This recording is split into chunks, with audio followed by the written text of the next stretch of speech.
I happen to be a kick-ass accountant.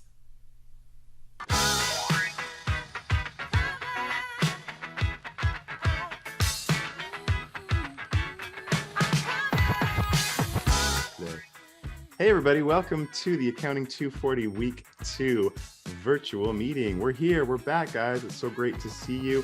Thanks to everybody for showing up and thanks to all you people in the future who are watching this for whatever reason.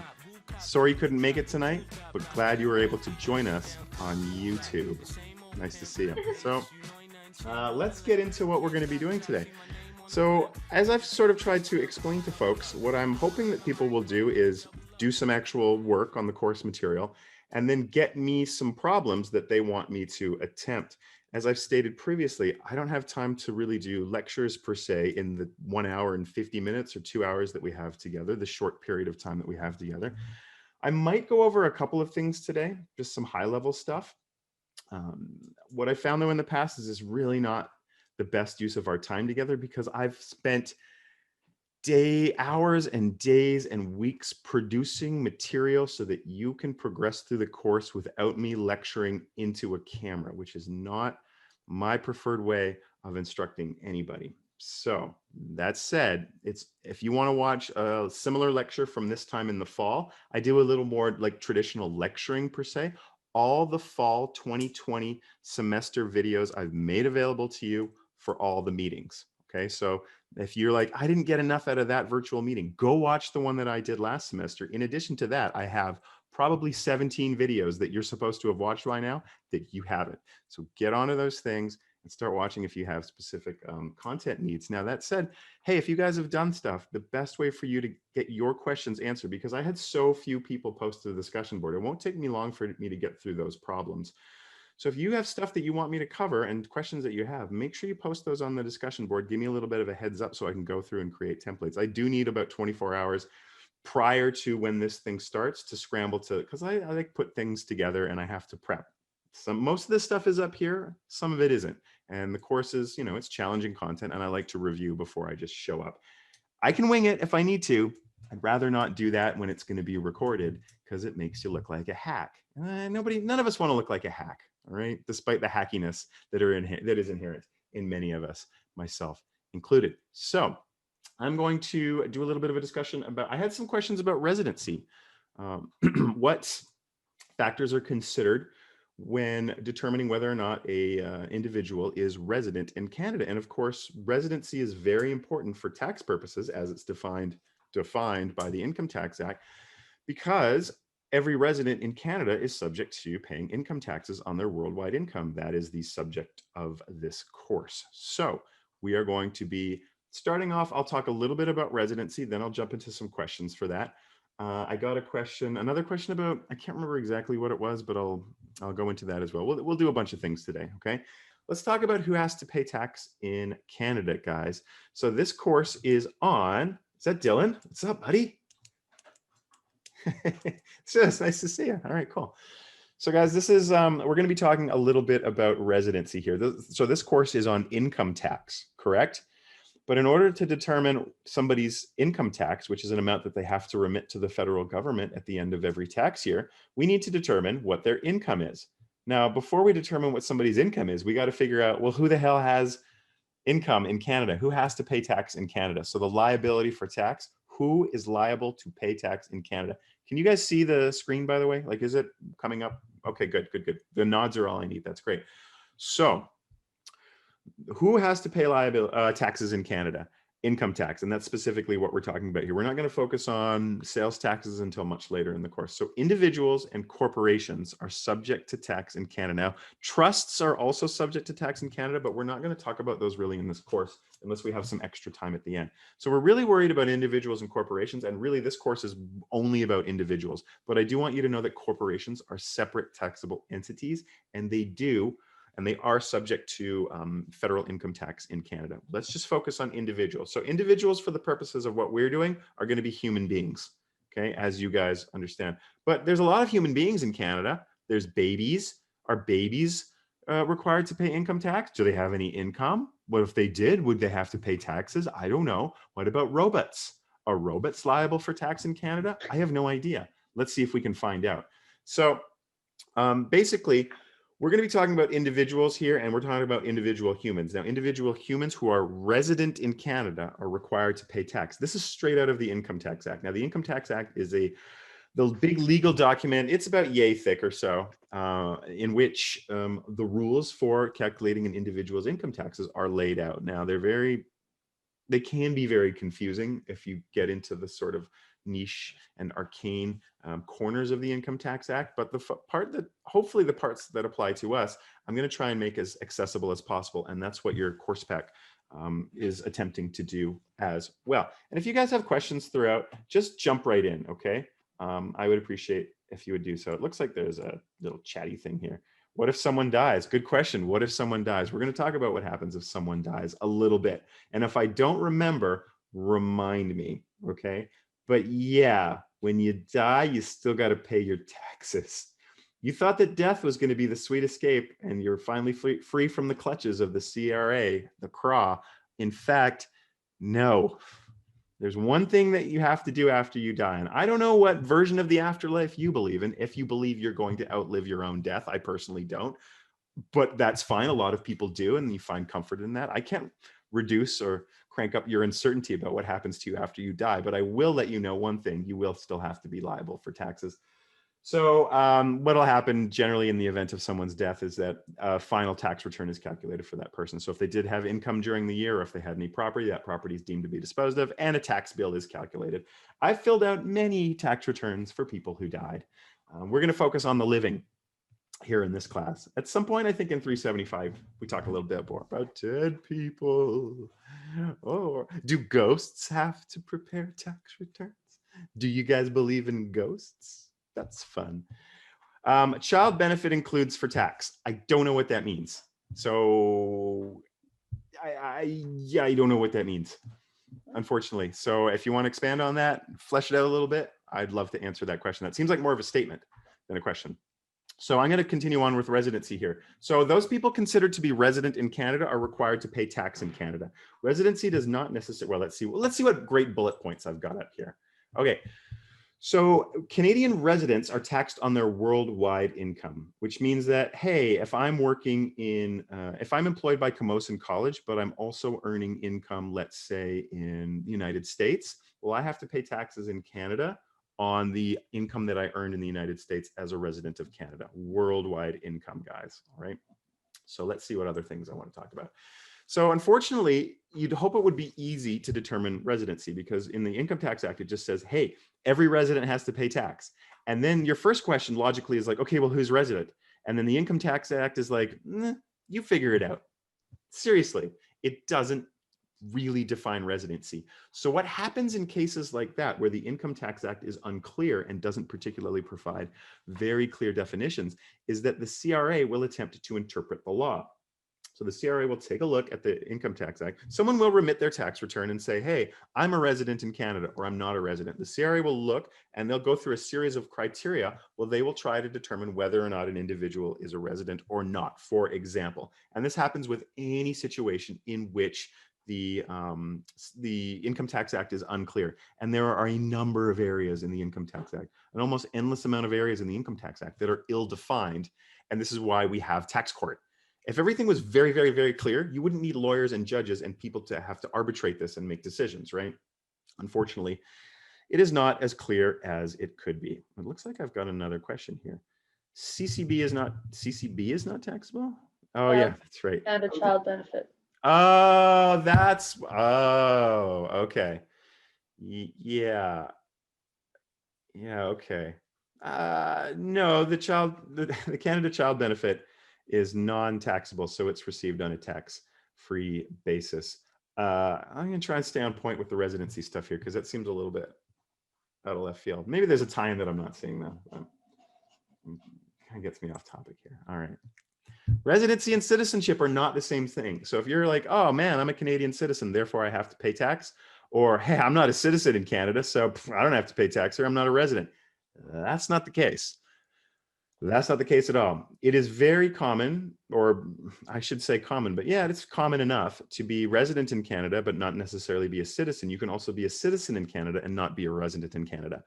Many people, if I ask a residency question on exams, and once in a while I ask a residency question, they're a bitch to mark, but you know, they actually show me if you know anything. So they're good questions to ask. It's quite possible.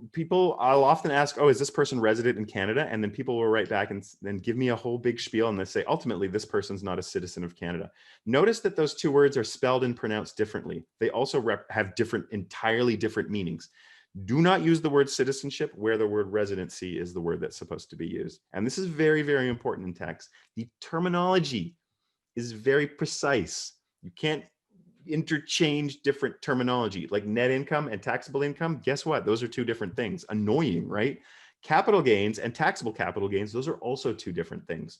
So this is an example. Residency and citizenship are definitely not the same thing. So let's continue on then. And I won't spend too long on this, but I will spend long enough so I can address the questions that were posed to me on the discussion board. So residency is generally assessed on an annual basis, although if there's no need to assess residency, like there's nothing interesting that's happened in a taxpayer's life, then residency isn't like, the CRA doesn't look at each individual taxpayer and ask, are you a resident or not? What'll happen is there's a little box on the tax form where you would identify, did I just move to Canada, or did I just leave Canada? Or did I change provinces or something like that? Or did my address change? And in that case, the CRA may potentially assess residency. Okay, so basically, in order to be a resident in Canada, what the CRA looks for is to see that there is a continuing state or an ongoing relationship with the country of Canada, right? Irrespective of whether you're a citizen or not. Now, if you are a resident and you're not earning income, it doesn't really matter. Okay, you don't have to file a tax return if you don't have any income. It can be beneficial to do so, but it doesn't matter. What the Income Tax Act says is any resident in Canada has to pay tax on their income. Okay, but if you're a resident in Canada and you have no income, well, don't worry about it. I'm not going to ask you questions about people who don't have income in Canada. What would be the point? It's an income tax course. So we're going to talk about whether people are residents or non-residents. Okay, so here are the factors. Because residency, who is a resident and who isn't, is not defined specifically in the giant Income Tax Act, what happens is that past court rulings have set precedent that the CRA uses to determine whether or not people are residents. And they're looking for this continuing state of relationship that an individual would have with the nation state of Canada. So the factors that are considered, there are primary factors and secondary factors. And a lot of you are going to want to try and boil all this down to like, well, there's one primary factor and two primary factors, and they're going to try and assign some mathematical value to each of these factors. What happens is you have to look at all the factors combined and then say, yeah, resident. That's it. A lot of times with these questions, there's not a right answer. I'm looking to see that you understand the process. I don't care if you're right or wrong. There is no right or wrong. I couldn't care less. I'm looking to see that you can take information, absorb it, process it, do an analysis, and then give me a conclusion based on what you think and based on your analysis, right? A lot of these residency questions, there'll be a lot of evidence one way, a lot of evidence the other way, and I just want to see that you are thinking about it. Okay, and that might be scary for some people, but I can't reduce your uncertainty to zero. So primary ties, here are some factors that the CRA will consider when they're trying to determine, hey, is this person resident or not? And there are three primary ties. Does the individual have a dwelling in Canada? If you own a home or you rent a home or you own like, I don't know, a house. No, I don't know about houseboat. I guess I could say houseboat. I'd more say like float home. Those are moored and they tend not to go anywhere. Or like a chalet, or a cottage, or a cabana, or a mansion, or a shack, whatever. Do you have a dwelling in Canada? If you do, it's a strong residential tie to the country. Do you agree? I hope you agree. Home ownership or even renting, and this is if you have an ongoing lease, like if you just rent from month to month, that's not a very strong tie. If you have a lease for the next 2 years or even a year, that's a pretty strong tie to indicate that you're going to be spending a lot of time in Canada. It's not a decisive factor. Not any one of these factors is going to be specifically decisive, but it is evidence in the camp that, in fact, if you have a dwelling in Canada, you are more likely to be resident in Canada than not. All right, does that make sense? I hope that that makes sense. What are some other primary ties? Do you have a spouse or common law partner in Canada? If that's the case, now we all know it's easy to sell a house and it's easy to get divorced, right? Sure it is. Both of those things are a lot of paperwork from what I understand. I've never done either, but it's a little bit of work. That said, it is considered a pretty strong residential tie if you have a spouse or a common law partner in Canada, right? Despite the fact, like, you could be living in the United States, but if you own a home in Canada and if you have a spouse who's living in Canada, that's a very strong residential tie. You'd largely considered, in all likelihood, you would be considered to be resident in Canada. All right. We'd have to take other factors into account. But again, the CRA is looking for, like, hey, is this person resident? If they are, they need to pay us tax. Okay, and those are two strong factors. The third one is dependence. Okay, and usually this refers to people who are financially dependent, which frequently refers to children. Do you have children in Canada? Not necessarily children, though, because I could be 78 years old and have a 50-year-old child in Canada. That doesn't necessarily mean I have a strong residential tie. Do I have a dependent, though? Right? Is somebody dependent on me financially in Canada? If that's the case, that is a strong residential tie. Would you not agree? I hope that you would agree, but if you disagree, let's argue about it. These are the kind of arguments I want to have. Let's disagree about tax things. We can fight about that all day. Okay, so in my estimation and in the CRA's estimation, if you as an individual have dependents in Canada, and the dependent could be your mother who is suffering from Alzheimer's disease or something along those lines, or even has a bum hip, and she's dependent on you for various types of support, generally financial support.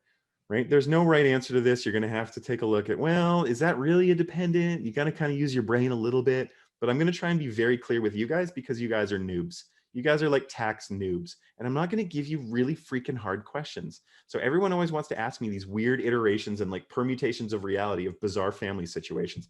Okay, you can go ahead and ask me those, but I'm always going to ask you really easy questions if I ask you a residency question. Oh, so-and-so has a wife in Canada and they have a mother or a grandmother who's dependent on them because they, are elderly.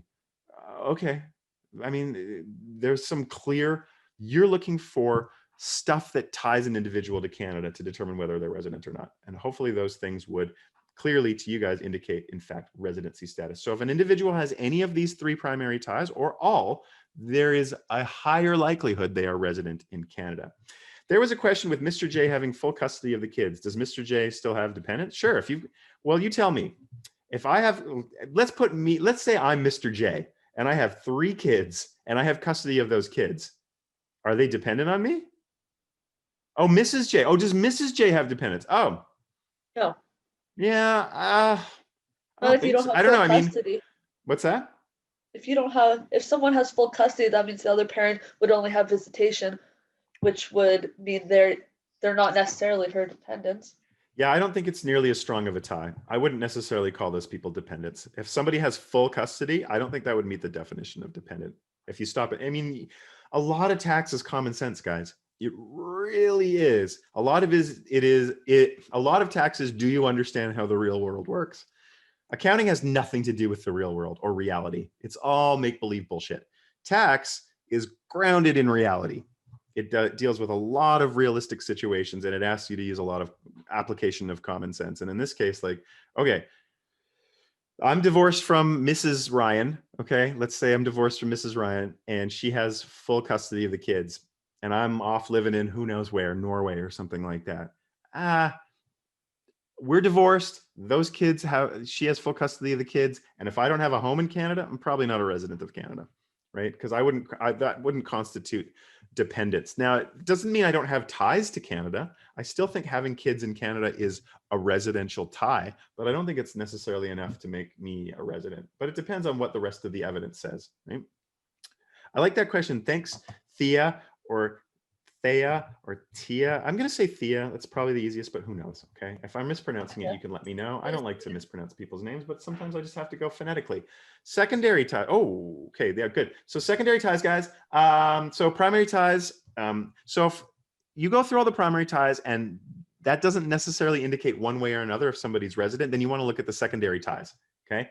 There are 1 million secondary ties, and they're anything that kind of connects you with Canada that wasn't the stuff that we talked about already. Well, that wasn't the big 3. So anything that connects you with Canada that isn't the big 3, you could consider a secondary tie. This list is not like a comprehensive list. I can only put so many bullet points on a little slide. So do you have personal property in Canada? Car. Okay. What's personal property? Make something up. Name a piece of personal property. A comb, that's personal property. A shovel. I mean, these are terrible examples, but like a car, a boat, what other piece of personal property? A motorcycle. These are all vehicles, I suppose, that I'm naming, but name a piece of personal property that's valuable, right? If you have a bunch of Bicycle. money is personal property, guys. Gold bricks. I don't know. What do you have in Canada? So I'd consider personal property. And you throw an example out there if you're like, is this personal property? I don't know. Social ties. Do you have, I mean, friends A isn't gym really, membership. yeah, I mean, yeah, sure. So memberships. So for social ties, like a gym membership, yeah, okay. If the only tie that you have to Canada is a gym membership, it's pretty loose. It's not that strong because we all know how hard it is to get out of gym memberships, right? So in all likelihood, you've signed up for a gym membership and then decided you were leaving. You still got 6 months left on that gym membership. Like, it doesn't mean you're a resident of Canada. But there could be other clubs. Let's say you're a member of a tennis club or something like that. That's a little more like, it's a bit of a commitment. Or some, I don't know, what other clubs are there? Golf club, you know, clubs that take a while to obtain membership to, or maybe they're expensive. Social ties, you're an active member of a church, or you're involved in local politics or something like that. All of these could be considered social ties. Is land primary or secondary? Well, we just went through the 3 primary ties. So Ruben, I want you to tell me. What do you guys think? The 3 things were dwelling, dependents, spouses. Is land one of those 3 things? So if you sleep, Jaden, nice one. If you sleep on the land, do you have a dwelling on the land would be my question. But if you just own land, that's personal property. I wouldn't consider that. I mean, if there's no dwelling, can you see how okay, so here I'll try and make this a little bit. You can Having an own a actual piece of dwelling land is like and a rent place it. where you would go and live, right? And living in a country and having plans to live in a country presents a strong tie to that country. Simply owning land in a country is something that you can kind of casually do, right? I mean, it's not hard to go and buy land in America or a number of other different countries. It doesn't necessarily mean that you would be subject to residency rules there. So I really love it. I thank you. That's a really good question asking about the land. But given you have to go back to the definition of those 3 things. If it's not those 3 things, then I would dump it into secondary ties. A dwelling and land are not the same thing. Land is just like, yeah, well, we know what land is, right? If you sleep, so Jaden says if you sleep on the land, sure. If you got like a shack on the land, all right, well, now you've got a dwelling, and that's a different story. So economic ties, you got bank accounts, etc. You got credit cards, you got an employer. If you're still working in Canada and you're, say, abroad, guys, take it from me, it's possible to do. Okay, you can technically live abroad and still be employed in Canada. I should use me maybe sometime as an example in one of these things. It's probably good. I have in the past a little bit. So do you have, major economic ties? Do you have health insurance in Canada? So you guys, we have MSP in British Columbia, Medical Services Plan, provincial health care. So I actually did, at one point in my life, move to Sweden and live in Sweden. And I did cut my residential ties because I had no plans to return. Why would anyone move to Sweden and then leave? Stupid, right? Well, I could tell you some stories about why one does think something like that. Foolishly enough, returns to Canada from the peaceful kingdom of Sweden. But I thought I was never coming back. So I severed all my residential ties, including canceling MSP, because I didn't want to be taxed on my worldwide income that I was earning in Sweden while I lived in Canada. So I ended up filing a tax return and I declared non-residency and I was deemed to be a non-resident. And then I moved back and I was like, whoa, this is terrible for tax purposes for me because all my tax credits were prorated. So it's not always the best idea to do. You really need to be severing ties and leaving in order to want to consider yourself a non-resident. So I'm going to continue on here. I really want to get through this stuff and actually get to some of the problems. So Canadian driver's license, junk like this, Canadian passport there. Citizenship is a secondary tie. It's not really that important. Okay. Okay, does anyone have questions about any of these ties? Or you want to throw something out there? The land one was really good. Anyone else have some ideas where they're like, I wonder about this thing? I'm seeing nothing, but if you think of something, throw it up there and I'll respond to it. Okay. Okay, so here you guys have probably heard and hopefully read about the idea of a sojourner wherein sometimes people are like, well, if you spend X amount of days in Canada, then you have to pay taxes in Canada. That's true. So the sojourners really, um, they don't really apply. Like if you have other residential ties, these sojourning rules wouldn't apply. Sojourn just means to like vacation or travel or something like that. So if you're an individual who is a resident of another country, generally the sojourning rules apply to somebody who is would not otherwise be considered a resident in Canada. Let's say you're a United States citizen, but you're coming up to Canada and you are spending 200 days in Canada just because you want to be away from Donald Trump and all the fallout. You're scared of there's going to be a capital insurrection and you're frightened. So you're just like, I'm spending as much time in Canada as I can. As if you're in this position and you're spending more than 183 days in Canada, it doesn't have to be consecutive. Okay. It can be, I came in, I left, I came in, I left, but if total in a tax year, more than 183 days, you would be deemed to be a resident of Canada. And then you would have to pay tax in Canada on all your income that you were making in America. So you really have to be careful. If you are a resident of another jurisdiction and you are spending lots and lots and lots of time in Canada, as soon as you spend more than 183 days, you are deemed to reside in Canada, and then you have to pay tax in Canada.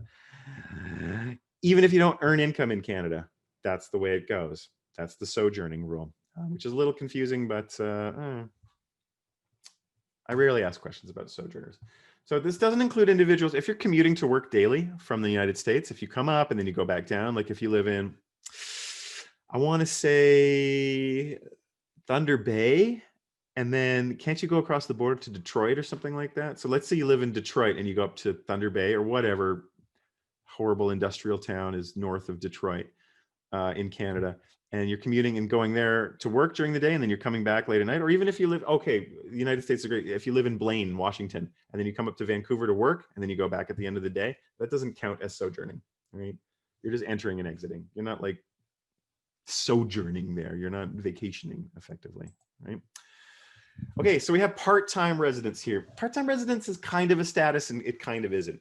Basically how it works is in any given year, you're a resident or a non-resident. If you leave Canada or enter Canada during the year and either sever or establish residential ties, you would be considered a resident for part of the year or a part-year resident, something along those lines. Okay, it's not really a status per se. You're either resident or you're not.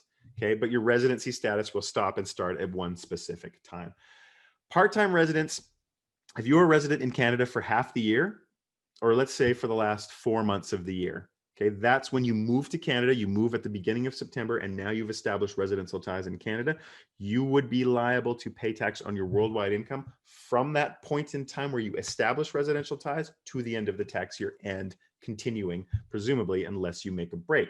So tax on worldwide income for part of the year before you make a clean break from Canada or after you make a quote unquote fresh start, which means if you move to Canada, those of you who are students who move to Victoria to go to college, guess what? You're a resident in Canada because you live here.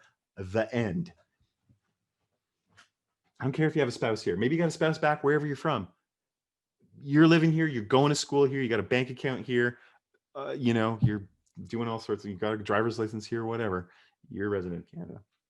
Okay, it's a possibility to double tax on your income. Is there a scenario tax treaties don't consider? Oh yeah, there's plenty of tax scenarios that tax treaties don't consider. Thanks for asking about tax treaties, Jaden. So let me just see if there's a double tax scenario coming up in the slideshow here.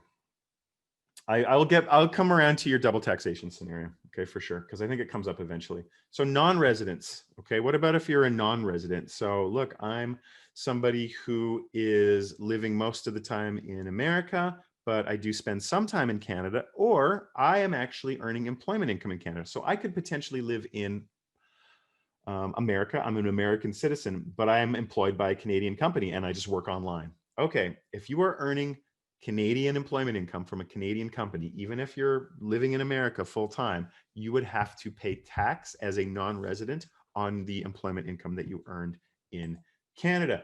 If you earn business income in Canada, same thing. You would have to pay tax on that. And if you were to sell Canadian taxable property, like let's say you are, you're an American citizen, but you own a condo at Whistler, then you sell that condo and you make a huge profit. Guess what? You have to pay tax in Canada on that sale. I'll talk about double taxes in a second. So any other Canadian sourced property income, like, okay, I own a bunch of Canadian bonds and stocks. All right, well, you'd have to pay tax on that as well if you were an American citizen. Just like I do on the American stocks and bonds that I own, I have to pay tax to the American government on those. Here it is. What happens if several countries want to tax you on the same income? Oh, here we have an example of an individual who earns business income in the US, but they are considered a Canadian resident for tax purposes. Canada taxes on your worldwide income if you're a resident, meaning you would be taxed on that American business income. But if you're earning business income in the United States, guess who wants a piece of that action? The IRS, correct? The Internal Revenue Service wants, that's the Canadian CRA. And so you have to pay tax in America. So because you're a resident in Canada, but you're earning American income, before you even earn the income, the US government taxes it. Then you also have to report that income in Canada and you're taxed on that as well. Now, this would result in double taxation. Do you not agree? You'd be taxed on that income once in America and then once in Canada. Thankfully, what we have in place, and this is really beyond the scope of the course, so I do appreciate Jaden's question, but really just in a nutshell, what will happen here is that if you have already paid tax in the United States, you declare on your tax return, I've made this amount of business income in America and I paid this amount of tax in America. What will happen under the Canada-US tax treaty is that you will be given a tax credit in Canada, which will effectively reduce your taxes by the amount of tax that you already paid in America. So you are not taxed twice. You are only taxed once, and you are taxed once in America. And that is because there is a treaty, a tax treaty between the United States and Canada. And Jaden was asking about situations wherein, well, what if a tax treaty doesn't cover that off? Now, Canada has tax treaties with most developed and developing nations to prevent double taxation. However, if you were to say, I don't know, go and get a job in North Korea, I have no idea what their tax system is there. Do they have a tax system? Is anyone employed? I went to North Korea once. I did. I went for 4 or 5 days. I may have mentioned that before. I like to mention it a lot because people always find it weird. So sorry if I'm over mentioning it. But I did, and then I would have loved to have asked questions about how their tax system works, but unfortunately, people there weren't really equipped to answer questions about those things, and even if they were, I don't think they would be allowed to. So anyway, what I can tell you is that because they're run by some sort of like a weird despotic military regime, there is no international tax treaty between Canada and North Korea. No offense to any North Koreans watching this right now. Oh wait, you don't have the internet, so you're not watching this right now, but there is no tax treaty between Canada and the United States, and Canada and North Korea. Likewise, there's probably no tax treaty between Canada and Myanmar because that's run by some weird military junta, right? Junta, is that how you say it? I'm not sure. But, I went to Myanmar once also, and it's just like some weird underground economy. I didn't understand how it worked. But so if I were to go to one of these countries and I were to earn a bunch of income, let's say they taxed me there, I still am technically, as a resident of Canada, required to declare my worldwide income in North Korea, for example, on my Canadian tax return. I would then pay tax in Canada on it. And because there is no tax treaty between Canada and North Korea, I would be double taxed. So it's only in situations where there is no tax treaty where you run into double tax type situations.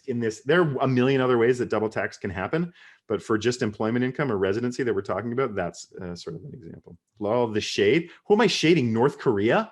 Oh, yeah. It's not a hot take. That's not like a brave thing for me to do. Sorry to all the North Koreans in the class, but they don't have the internet. You know how I know? Because I went there and they didn't have the internet. So how would double taxation apply to RRSP TFSA accounts? We're not getting into that today remotely. That has nothing to do with residency, and it's way too complicated. But it doesn't.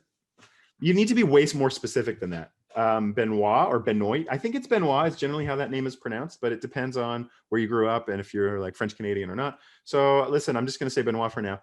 If you have a more specific question about that, feel free to fire it to the discussion board and I can maybe answer it. But how would double taxation apply to RRSP TFSA? Like way too complicated. Okay, if USA taxed more than Canada, would you get that money back when doing taxes? Yes. Well, if USA taxed more, No. no, you wouldn't get that back. Why is Canada giving you a refund for taxes you had to pay to America? The only way this would work is if the tax rate in Canada was higher than the tax rate in the USA, then you would have to still pay the Canadian difference, like the difference in tax rates between, like, say in the US they taxed you at 20%, but on business income, but in Canada they were to tax you at 30%, you would actually have to pay that 10% in Canadian taxes. But vice versa, I don't think that's how it works. I don't think so. Let me see. If US tax more than Canada, would you get that money back? You'd get a larger tax credit, so it would reduce your taxes payable, but you don't get the money back. No one's going to drive money to your house and be like, here's that money you paid in tax, but you would get a larger tax credit. So that might compensate for it. Yeah, depends. Yeah, bigger tax credit. Lol. What's lol? Okay, thanks. LOL. Yeah, I know what it means, but like, what are you lolling at? What did I do that was funny? I don't do funny things. What am I, a clown to you guys? I'm here to amuse you guys? No, I'm just kidding. North Korea. Oh, North Korea's fun, guys. Hit me up for North Korea stories sometimes. So look, those of you out there who are bored and they've heard these stories before, I'm going to continue on. I'm not going to ask you anything about international tax treaties or double taxation. Boom. So I was asked to do chapter 1. Down. Chapter 1. This is some little residency thing. We'll just talk about it. I'm not going to write it on out, but I'll talk about it. So it was chapter 1, and it was problem 1, scenario B and scenario C. So let's just walk through scenario B here. Can you guys, if you guys can't, I should have it up there. You should be able to see it on the screen, but if you can't, just let me know. So we have Juan, is a computer programmer with the Xi'an Corporation in Toronto. He accepts a transfer to Silicon Valley. That's in California, near San Francisco. On May the 1st, he flies to California and he starts working on the same day. So he has clearly left Canada on May the 1st. Is he coming back? I don't know. Most of his belongings remain in Canada. Like, so his belongings, whatever his personal effects are, car and all his boats and all his jewelry, his expensive Lego, all his expensive Lego stays in Canada. Most of his belongings, most of his clothes, things like that. So until July the 30th, his common law spouse and his children wait to move until July the 30th. So the period from May to the end of July, so May 1st to the end of July, it seems like he's got strong residential ties in Canada because he's got a common law spouse and he's got kids there. And also it says the house is sold. He's still got a dwelling there. The bank accounts are then closed. And the contract with the public school board with the public school board is fulfilled. So the problem asks, for each of the following individuals, determine and explain if the individual is a resident of Canada for tax purposes. So wouldn't he still be a resident for that year because he wasn't gone for more than 183 days? So the 183 days has nothing to do with this. The 183 days is only something we consider when there aren't any other residential ties. So everyone has to get the 183 thing out of their head. It has nothing to do with anything here. The sojourner rules apply to sojourners. This person is not sojourning. They lived in Canada. They were a resident and they had never lived anywhere else as far as we know. From the beginning of the year up until May, they resided, like they lived in a home in Canada. So that period of time, right, they're a resident of Canada. The only question here is, when does their residency end? Does it end when on the date that they leave, or does it end on July the 30th? So I don't mean to be dismissive about the sojourning rules. My apologies. The July 30th only apply in instances where we have people who are sojourning to Canada. This is not what this person did. They lived there and then they left. Sojourning rule is to prevent people from just like vacationing for too long in Canada or coming up and like earning a living in Canada and then booking it back down to America. And usually it's America or somewhere else. So it doesn't apply in this case. The 183 days is not something that's universally applicable. It only is something that one considers in the absence of other residential ties. So consider a sojourner, somebody who's like a snowbird who lives in, I don't know, Florida. And then they're like, I love to be in Canada, during most of the year. I like to come up in March and then I head back to Florida around October, November time because it gets too damn cold. So that person doesn't have any residential ties. They drive up in a motorhome, they hang out in Banff, and then they go back down south. That is a sojourner. right? They have no other residential ties other than the fact that they happen to be existing in Canada and staying overnight. But you can read a little more about that probably in the course pack, or do a little bit of extra like googly type CRA research. But the sojourner rules wouldn't apply here. I don't mind considering it, but the only consideration would be consider the sojourner rules. This person is not sojourning, therefore they don't apply. They would not be a deemed resident. So what we're trying to figure out is, when does their residency? Would you agree that after July the 30th, they're clearly no longer a resident of Canada? They don't have They'd be a any part ties year. whatsoever that we're aware of, correct? Everyone's Would okay they with be a part year resident because they're here for part of the year rather than the full year? Sure, that's fine, but we still have to establish when they leave. There is no, the status of part year resident isn't really a thing. The income tax recognizes you're a resident or you're not a resident for a tax year. If you either come to Canada or leave Canada during the middle of a year, you are a resident for part of the year and you're a non-resident for part of the year. So you can say part year resident if you want. It's technically true, but it's not a status that the Income Tax Act itself actually recognizes. What we're trying to determine here is, up until what date is this individual a resident? And then after which are they a non-resident? You could look at this year in total and say, yeah, they're a part year resident, but I would still expect you to say, yeah, they're a part year resident. They were a resident from the beginning of the year until this specific date. And on this date, they ceased to be a resident and became a non-resident.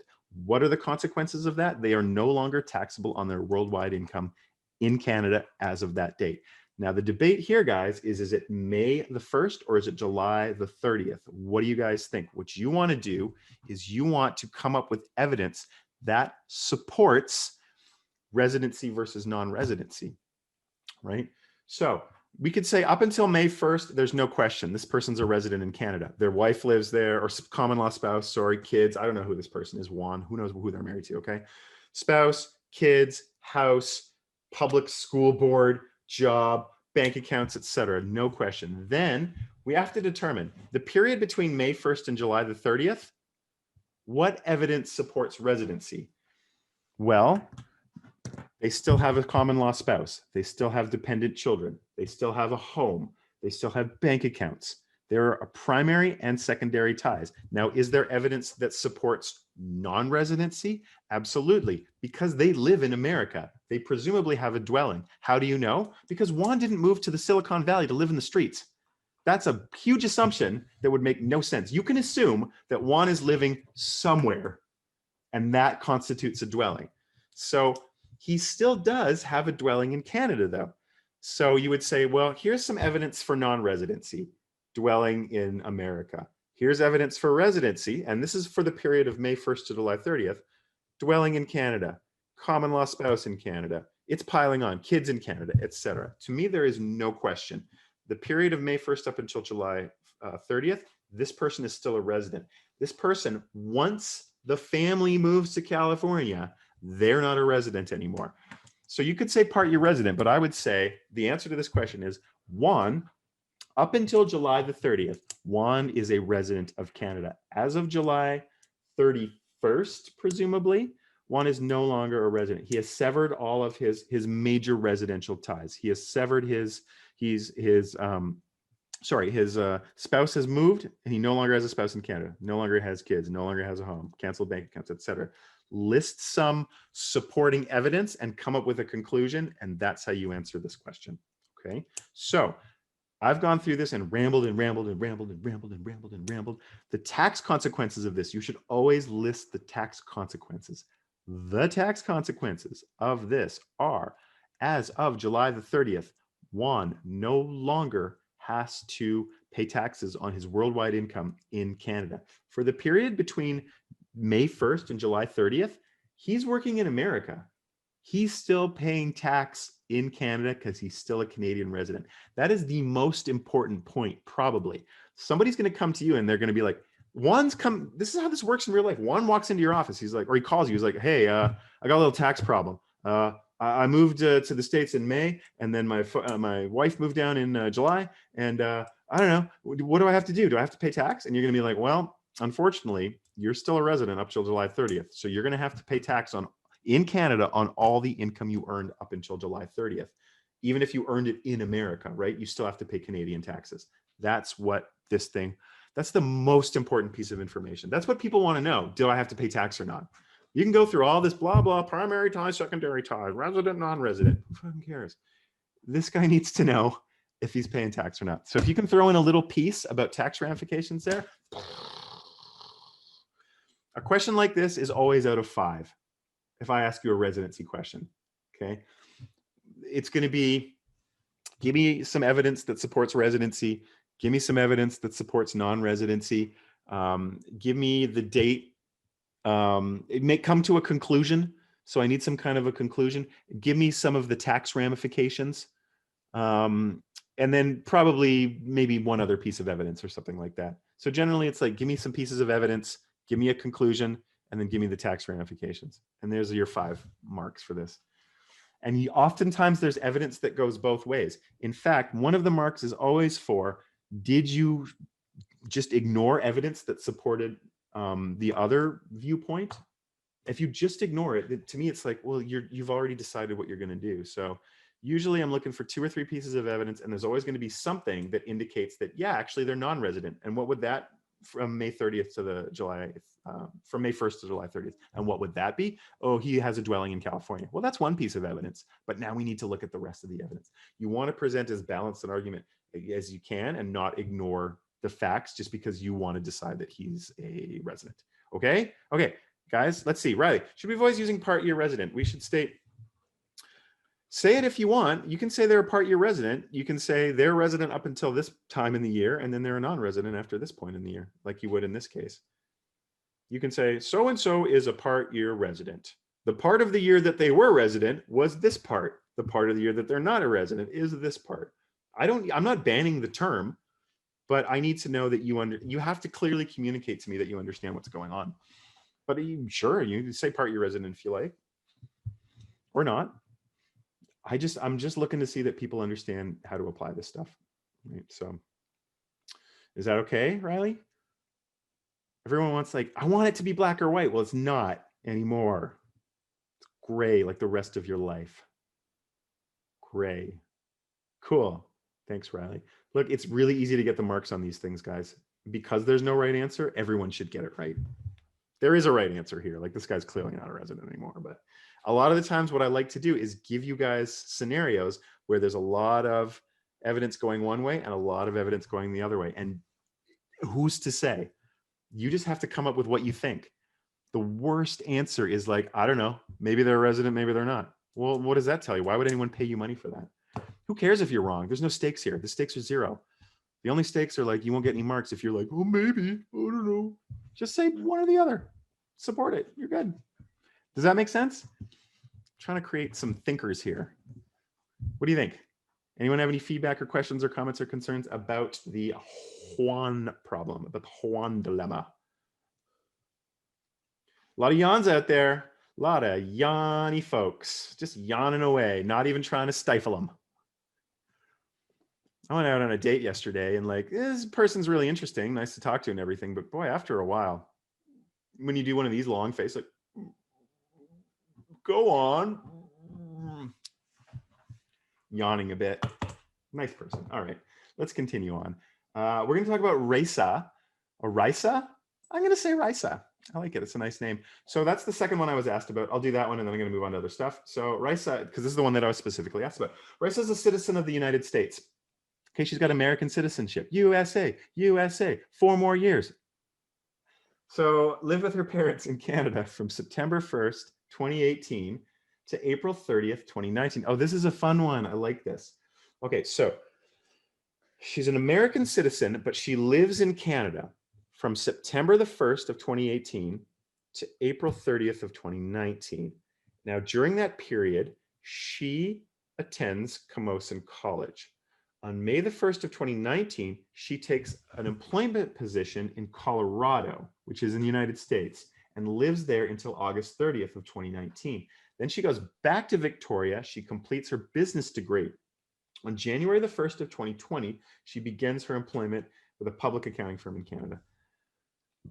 Well, what do we think here, guys? So I'm going to say she lives with her parents from September 1st, 2018 to April 30th, 2019, and she's attending Camosun College. So, boy, I wish there was more information here, but there's not. And because there's not, we just have to work with it. My assumption would be that she didn't live with her parents prior to that, and she is living in the United States. So I would say from September the 1st, 2018, she has moved to Canada. So for the year 2018, again, we assess this on an annual basis. For the year 2018, I think she lives in Canada. She's living with her parents. They're not dependents. We don't know anything about a spouse or common law, but she is going to school. So here are some residential ties she has to Canada as of September 1st, 2018. She lives there, right? She has a dwelling.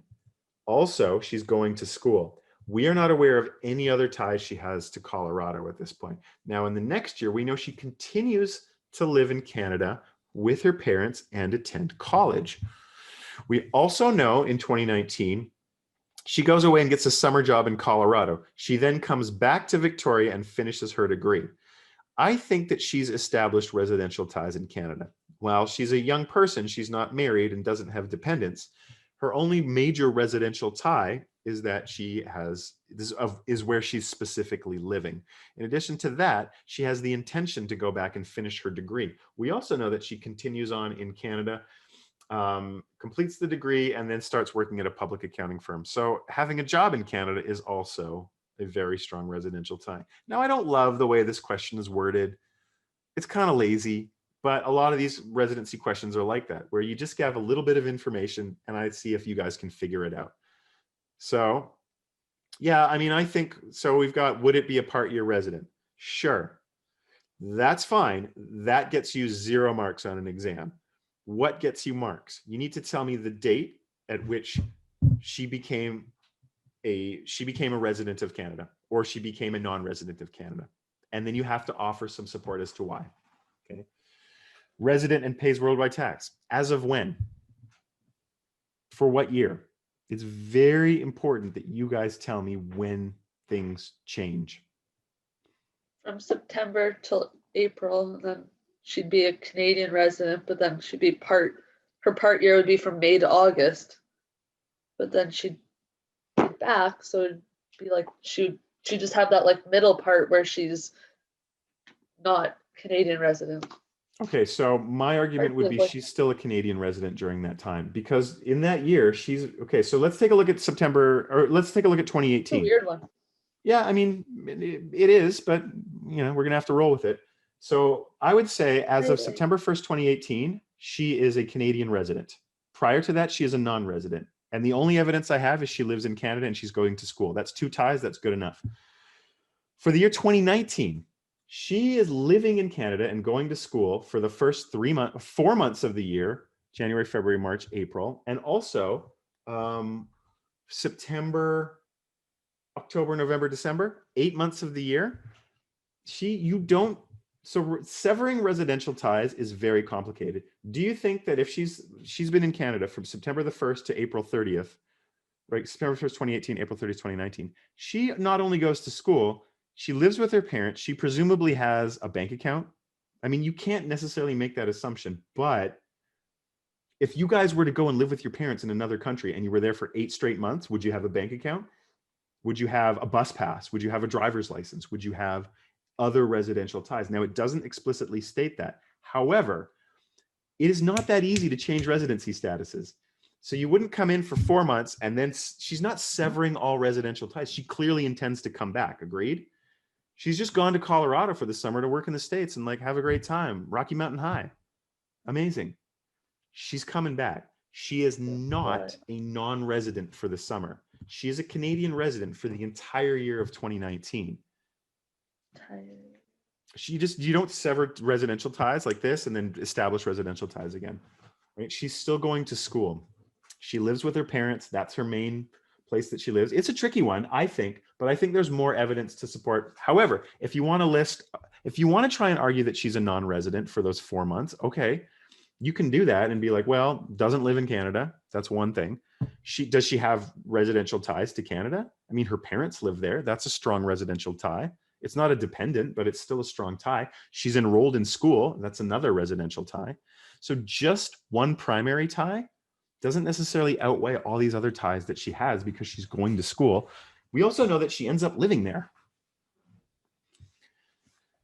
So the way I see this, September 1st, 2018, she ceases to be a non-resident and becomes a resident of Canada. For the entire year of 2019, she's a resident of Canada, and then so on. She's a resident of Canada for the rest of time, as far as we know.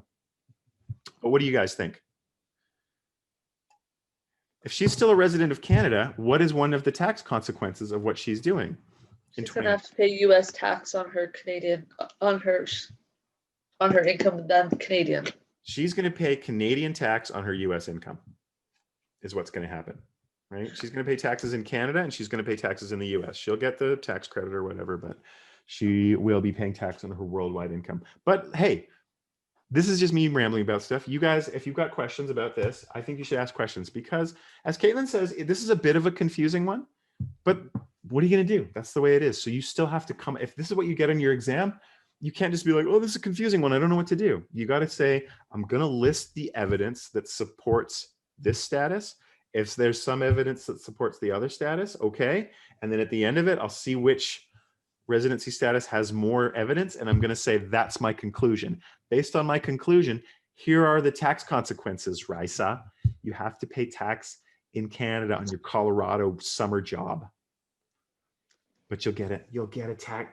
Bonus points. If anyone mentions a bloody US-Canada tax treaty, then you'll get a bonus mark every time. Because like 3 people will do it. And I don't expect you to do it. So it's like cool if you get it. I don't see any questions. Come on. Questions. No questions for me.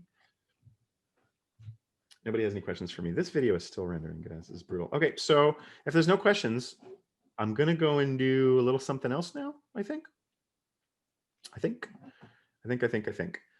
So the next thing I think I was asked about, let me just check here. And if you have more questions, you can go ahead and ask them.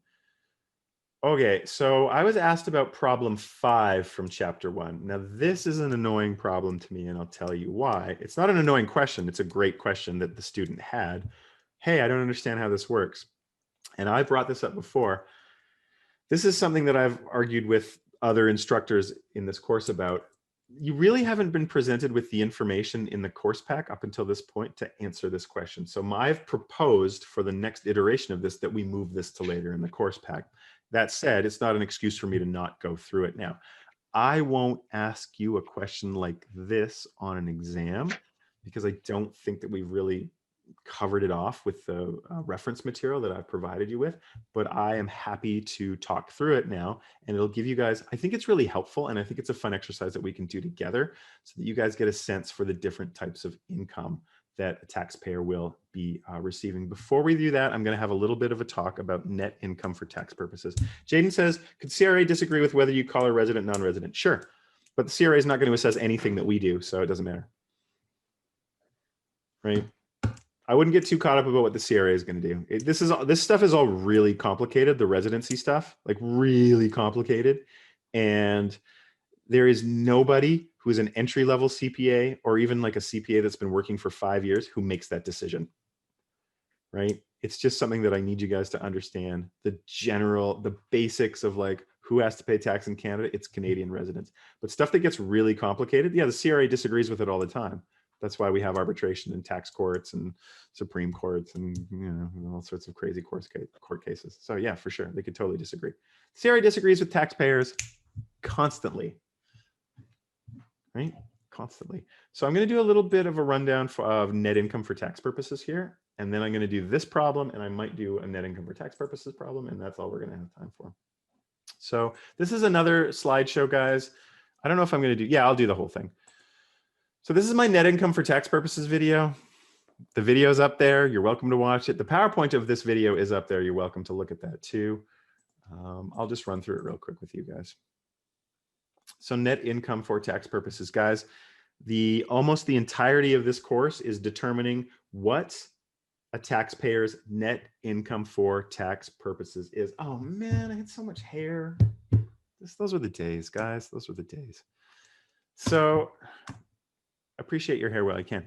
Net income for tax purposes. We cannot figure out what a taxpayer's tax is until we know what their income is, right? It's income tax. Income tax is levied on income. In order for us to figure out what somebody has to pay in tax, which we won't do until about week 12 of this course or week 11, there are no taxes in this course until like week 11. All of the course is determining somebody's income.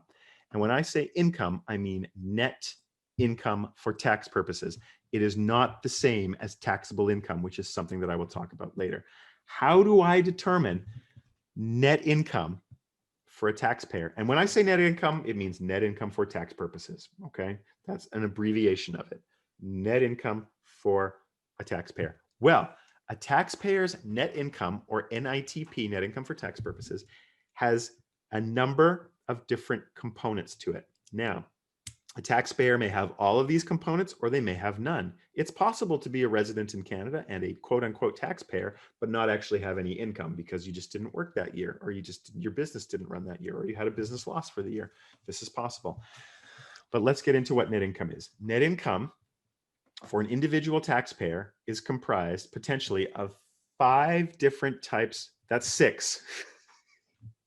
5 different types of income. There are only 5 different types of income. And those individual smaller types of income, when added together in an aggregate formula, will combine to give you the net income of a taxpayer. Sound hard? It's not. Kind of is, but it's kind of not. So how do we determine a taxpayer's net income so that we can ultimately determine what their tax is? First, we have to do these things. Add all the can I get a little pointy thing? Give me a pointy thing, laser pointer. Add all non-capital positive sources of income. Capital sources of income means capital gains. It means I buy capital property and then I sell it later on, hopefully for more than I paid for it. We're going to focus first on the 4 types of income that are not capital gains. Employment income. Most people are familiar with that. If you go to work and you earn a salary, you've got employment income. Business income. Most people are kind of familiar with what that means, right? Business income is if I run a business, I'm earning business income. It's different than being employed, right? I'm actually pursuing an adventure or concern in nature of trade and incurring business expenses. I'm not employed by anyone, by any corporation or any company or anybody else. Business income is a different type of income. It's income earned from business. Employment income is income earned from employment. So that's the second type. The first type is employment income. The second type is business income. The third type of income is property income. This is income derived from the ownership of property. This is not the same as buying property and then sell it. Property income generally pertains to I own some property and I'm getting money passively based on the property that I own. And when I say money, I mean more income, but money works in this scenario. An example of property income is if I own a rental property.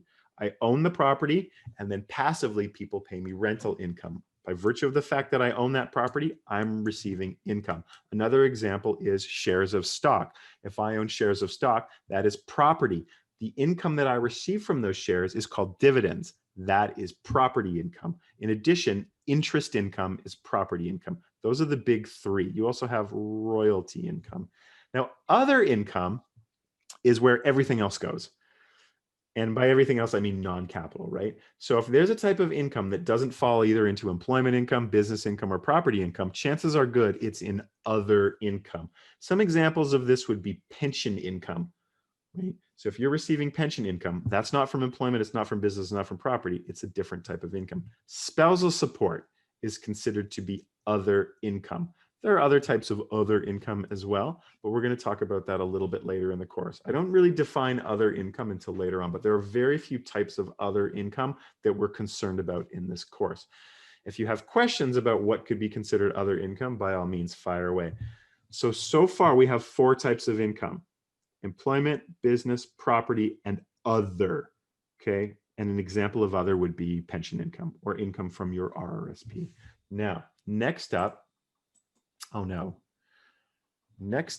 there we go. We are going to add taxable capital gains, okay? A taxable capital gain is what happens when you sell a piece of capital property for more than you pay for it. The difference between what you sold it for and what you paid for it. Here's what I paid for it. Here's what I sold it for. The difference between those two things is a capital gain. An example from earlier, land. I bought some land for $100,000. That's the price. Then I sold it for $250,000. That's the sale. That's the proceeds of disposition. So here's the cost. Here's the proceeds. The difference between what I paid for it and what I sold it for is my face. No, is $150,000. That is a capital gain. We in Canada have to pay tax on capital gains. Now, only half of that gain is included in income. Those are the rules in Canada. So that part is the taxable capital gain. Okay, so that is the fifth type of income. Remember, there are 5 types of income that make up an individual's net income for tax purposes. Now, you may have no business income. You may have no property income. That's fine. Those numbers are 0. But there are only 5 different types of income. So each week, we're going to basically cover off a different type of income. Starting with employment income, we'll talk a little bit about next week. I expect you guys to really do some work studying employment income for next week. There's a couple things I can discuss about employment income, but for me to do a full lecture on it is pretty much impossible, which is why I have hours of awesome employment income videos for you to watch. So we add up all our types of income, the first 4 types, then we take a look at our taxable capital gains. And if we have any allowable capital losses, we can subtract those from our taxable capital gains. An allowable capital loss is, you guessed it, what happens if you sell capital property for less than you paid for it? Now, I'm just giving you a general overview now. Remember, there's going to be a chapter on each one of these things. So this is just me giving you general ideas about what goes into a taxpayer's income. So an allowable capital loss would be, let's say I bought that land for $100,000 that I was talking about before. Oh, but no, I sold it for $20,000. What happened? There was like a toxic waste spill, or it happened to be on an old burial ground of Aboriginal people and the land is not worth anything anymore. Or there's some, like, a heron has nested there. And because the heron's there, you can't develop that land anymore. Okay. So that land's not worth anything. You bought it for 100, but you sold it for 20. Guess what? You sold it for less than you paid for it. That is a capital loss. Half of that is allowable as a deduction.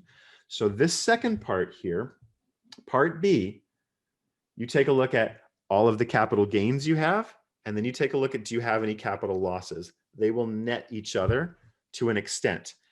Now, this number is important. It says the sum must be positive or 0. This just means if you have more losses than you have gains, the maximum this number can be is 0. It cannot, or the minimum, it cannot go lower than that. You cannot have a negative number in part B. Here's part A. These are all positive amounts. This will never be anything but a positive number or 0. You can't have negative employment income. Now, you can have negative business income, but it wouldn't go here. This says add the non-capital positive sources of income. If you were to have a business loss, it's going to show up later on down here. So we're adding up all our positive sources of income here. Then we're going to add any excess of taxable capital gains over allowable capital losses. This number will either be positive or 0. It will not be negative. If you have more losses than you have gains, this number is reduced to 0. That's it. What happens to the excess losses? We'll talk about that in the future. Next up, we're going to subtract some things. So we add these 5 types of income, 5 types of income so far. Next, we're going to subtract some stuff. Now, each one of these things so far is making income bigger. Guys, as income gets bigger, do taxes get bigger or smaller? Bigger. Bigger income, non-stifled yawn, bigger income means bigger taxes. So everything so far, if you have different types of income and you keep adding them up, you're going to be paying more taxes. I think that's like a concept that most people can relate to. Now we're going to take a look at, well, some specific deductions here. Are there things that we can deduct from these types of income? Now, these deductions here are not, they're not like a business deduction per se.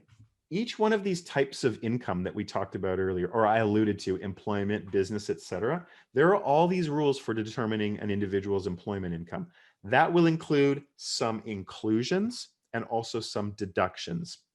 Same thing with business income. There'll be business income inclusions and business income deductions. The net number there is what goes in here. These deductions that I'm circling here, they're different.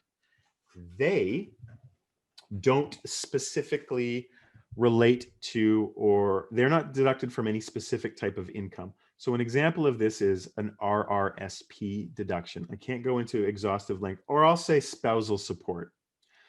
If you as an individual pay spousal support to an ex-spouse, that is deducted from your income here in this spot right here, okay? Because it's not an employment income deduction. The fact that you got divorced has nothing to do with the fact that you have a job. The fact that you got divorced has nothing to do with the fact that, or it might, but it doesn't really pertain to the income, right? Maybe you're just working too hard and your spouse had enough of it. Okay, but it's not an employment income deduction. It's separate and it's deducted over here. So far along our little net income calculation, we've got, let's add up all these types of income. Let's then add any taxable capital gains we have. Let's deduct any of these specific deductions. We like these. If we have them, that's great. We want as many as we can because that makes income smaller. Income goes smaller, tax goes smaller. Yay. Happy face happens. Okay. Happy face, tax goes down. Sad face, tax goes up. That's a sad face. Okay, so examples of these deductions are RRSP contributions. They are spousal support. Childcare deductions get deducted over here. Moving expenses. Specific deductions that can't be tied down elsewhere. Now, we don't want to get too into it. This is an overview. This is an overview. Finally, we are going to subtract any non-capital losses.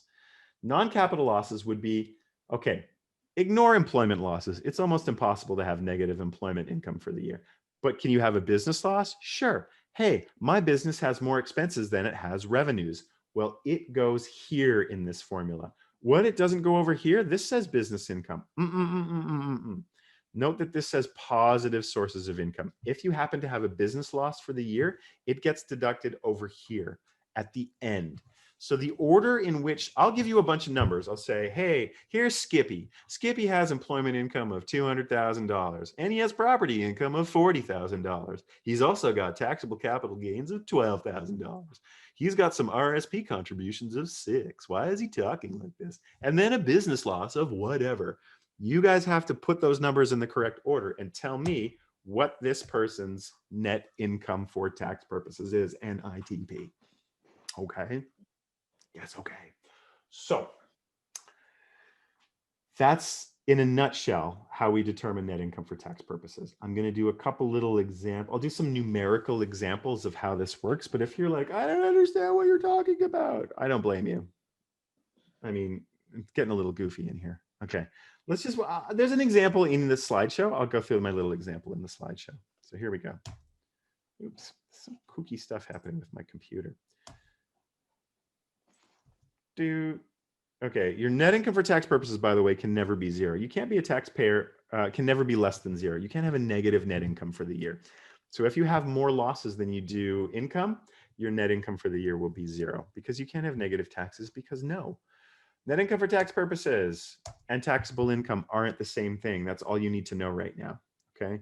Those two terms are spelled and pronounced differently, and they represent different things. Please don't use them interchangeably. Please don't use them interchangeably. People will consistently use them interchangeably. Our course is on net income for tax purposes. We will talk about taxable income very briefly in like week 11, okay? So for now, focus on net income. So this is what an example of one of these net income questions would look like. I'm just gonna say, hey, here's Dr. Kananga from the James Bond movie from 1971, Live and Let Die, has the following income and losses for the current year. Here's some employment income. Here's some business income, business loss, property loss, taxable capital gains, allowable capital losses. And what I called subdivision E deductions, I shouldn't have used that terminology. Okay, that's the technical terminology, but these are just other deductions. It's an RRSP contribution. And if any of you have contributed to an RRSP before, you know that when you contribute to an RRSP, it actually makes your income smaller for the year. Now, do we know what an RRSP is yet? No, so I shouldn't really use these initializations. RRSP stands for Registered Retirement Savings Plan. Look it up, guys. I can't explain all this stuff at once. It's really hard to teach tax in a linear fashion. So these are the numbers I would give you on a question like this. The required is to calculate Kananga's NITP. Can we do it? We're just going to add up some numbers and then once in a while subtract them. I know you can do it, but you have to do it in the right order. So what we're going to start with is our positive sources of non-capital income, of which we have employment income and we have business income. So here we go. Add the non-capital positive sources of income. We've got some employment income and we've got some business income. Oh crap, I animated this, but I haven't written it in and I can't write it in pen because super, okay. Oh man, guys, this is gonna be a terrible demonstration. I can't remember what the employment income is. Do you guys remember? You guys, somebody tell me what the employment income value is. Someone tell me, or I'm gonna start crying. Do you wanna see that? Do you wanna see a grown man cry? Is that what you want? Really? I can't see the last one. It's like 120,000. Yeah, I think it was 120,000, and I can't even get the clicker to show up here. I'm sorry, guys, but my mouse is like not. Oh, there it is. Okay. Oh, yeah, guys, the computer's going like caca cuckoo right now. Caca cuckoo. Okay. What I'm going to have to do, unfortunately, is I'm going to jump into some other problems. But let's just see. I'm going to jump to the end here. So we're going to go through all these different iterations. And then what will happen at the very last slide is we're going to add everything up. So this is the piece I wanted to get to anyway. Okay, here it is. So we have right here the calculation of our net income for tax purposes. Thanks, everybody. I can see now that you're saying it in the chat, and it's very helpful. But I'm going to try and find some way that I can draw in here. It's killing me, guys. Sometimes these demonstrations are really difficult for Ryan. Okay, let's do drawing. Okay, good. So we started with our non-capital sources of positive income. We have employment income of 120,000, which we added up. We also had business income, right? Now we didn't have any property income, right? We didn't have any net property income. What we had was a property loss, and that's down here. Any losses are in this final step down here, the fourth step, step D. So first step, we've got employment income and business income. We're going to add those up. We get 141,000. Then we're going to take a look at our taxable capital gains. We have $45,000 of taxable capital gains, and we have allowable capital losses of 68. Okay.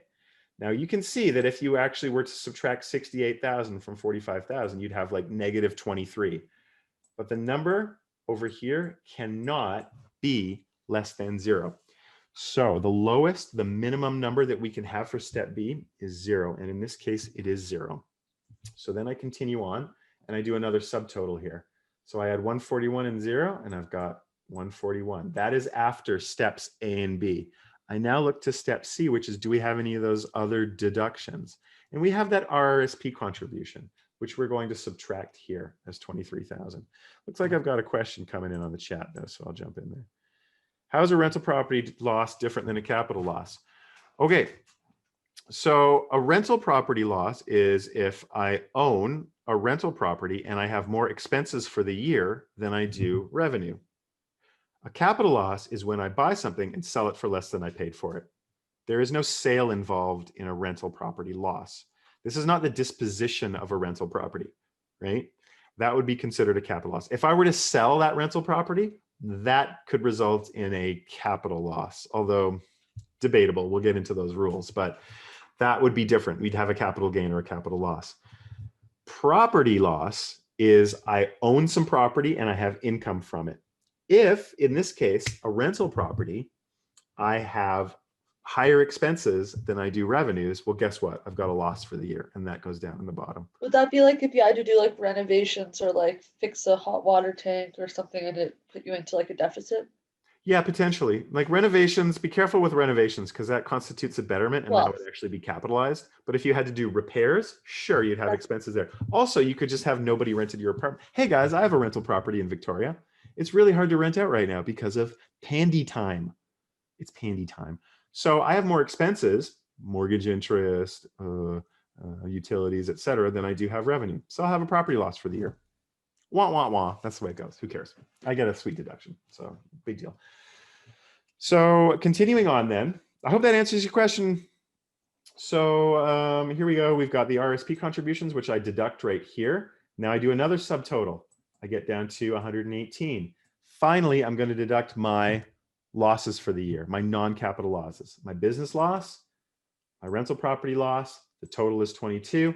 I take 118 minus 22. My net income for tax purposes for Dr. Kananga for the year is $96,000.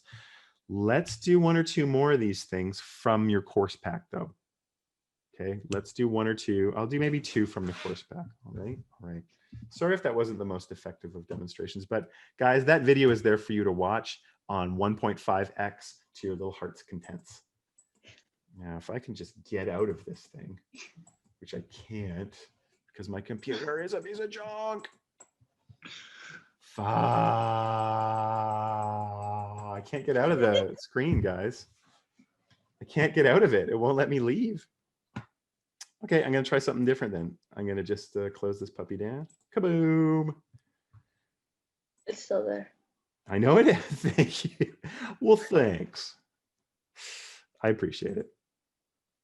I'm going to stop this share for a second and maybe I can get out of there. I will try not to render videos in the future while we're doing these before we do these things. I thought it would be done in like an hour and it's taken like 3 hours so far. So, okay, I'm going to get rid of this thing.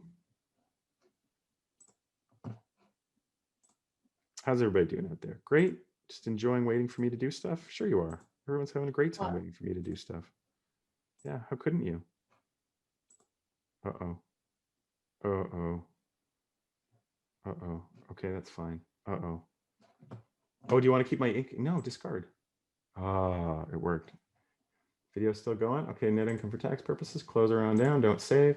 Now I'm going to jump into the course pack here, guys, and I'll do a net income for tax purposes problem. We're going to take a look at problem 4. Oh no, is it problem 4? Yeah, problem 4. And from chapter 1 here. So here's problem, I'll do a couple of these. I'll do them quick and then I'll do problem 5 and that'll be it. Okay, so here we go. Guys, you can see on my right here, I've got problem 4 from the course pack itself. So the problems are from the course pack. I don't know what page are we supposed to be seeing? What's that? Are we supposed to be seeing your screen? Oh, I'll share it right now. Nailed it. First try. So guys, let's take a look at situation A. Problem 4 from your course pack in chapter 1. And this is on page 9 of your course pack if you're following along, or you can just look at what I'm doing. So we can here say, calculate net income for tax purposes for each of the following independent situations. And situation A, we've got employment, business, rental, taxable capital gains, other deductions, etc. So let's go over to the little template that I've made on the left here. And we're going to calculate this person's net income for tax purposes. Hooray. Exciting times are coming up immediately. I promise you that. No, that was a lie. I can't promise you that. It's not exciting. Guys, it's just a life of spreadsheets. Okay, so first up. Now I've populated up here at the top. I've just put in all the numbers that were in the question. So let's put them in the right order. In situation A, we're going to start with our positive sources of non-capital income. So we'll start with employment income. I'm going to punch in 60 grand. You guys stop me anytime if you're like, I don't know where you got those numbers from. That's fine. And capital gains? What's that? And then capital gains? Well, let's just see make sure we've got no other. So business loss, rental loss, capital allowable. Yes, I'm going to put taxable capital gains first. Now be careful. Caitlin says capital gains. I'm going to say taxable capital gains because those two things are different. All right. And I'll explain the difference between those two things in depth when we get to that. But for now, you guys need to have like a general understanding. There is no business income here. There is no rental income.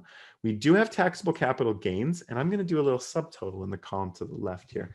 So on the column to the left, the taxable capital gains, $27,000. I also have allowable capital losses of minus $5,000. Boom. Check it out, guys. 27 minus 5. My subtotal here for part B is 22. I also had $60,000 of positive income from employment. So 60,000 plus my net taxable capital gains gives me 82. I'm now going to take a look at my other deductions. So I go up here, I've got $12,000 of other deductions. I'm going to remove those.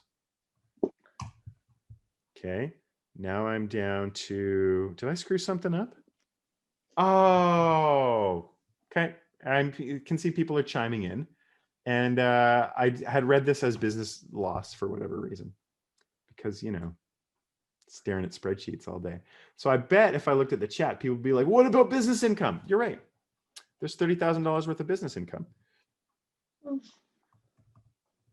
It's a positive value. What about rental income? You're screaming at me. And you're right, little Susie. There is $22,000 worth of rental income. So does that look better? Have your screams been silenced, Clarice? Of the screaming of the lambs. Okay, so I think we're going down to 134. We've got our other deductions of minus 12. Do I have any actual losses? And the answer is no. Guys, 122, that's my net income for tax purposes. I'm sorry, I just read the thing wrong. That's dumb. Let's see what the chat says. It's someone yelling at me. Who's yelling at me in the chat? The chat won't come up, so you guys can just... Nobody yelled at you. No, but somebody was probably pointing out that I'd screwed something up, which is cool. Yeah, there is both. Yeah, Riley was bang on. There's both business and rental income. Let's do a second one, and I'll try to be a little more clear about the second one. Okay, so let's take a look at situation B. We've got employment income. Now here we do have a business loss. Okay, we also have rental income, a positive value. We have some taxable capital gains, allowable capital losses, and we do have other deductions. So let's just go plug that in situation B. I don't think this is going to be too hard. Employment income, 62 grand. Good. We have business loss. Now, many people would be tempted to type it in here. This is where you lose marks on your test. You can't put it here. It doesn't go here. This is not where it belongs. A business loss has to show up down below. So I'm going to punch in my business loss down. Why do they all say business income and then loss? Is there a reason for that instead of just saying business income? Yeah, so the in brackets loss indicates that if there were a values, and of course the irony here being that in my solution there are no brackets, there are only negative values. But loss, this is what you would see on an income statement as well. If there is a number that's in brackets, that denotes that it's a loss. So over here, if you look to our right to situation A, no, let's say situation B, where we've got business income, we see that it's in brackets. The brackets indicates that it's a loss. That's what it means. But couldn't we just call it in the situation, call it business income, and then if it's a negative, it would be, it would be a loss, and if it's a positive, it would be There's a number of different things you can do, but I wouldn't marry yourself to one way of doing things, because you're going to be sadly confused when you come to most income statements, which do say net income and then in brackets loss. Because what happens if you have a comparative income statement where 1 year, take this, Caitlin, 1 year you've got positive net income and 1 year you've got negative net income. And they have to be on the same line item, right? So that's why we put loss in brackets. So that if you have comparatives, you can deal with it like that. I don't disagree with what you're saying.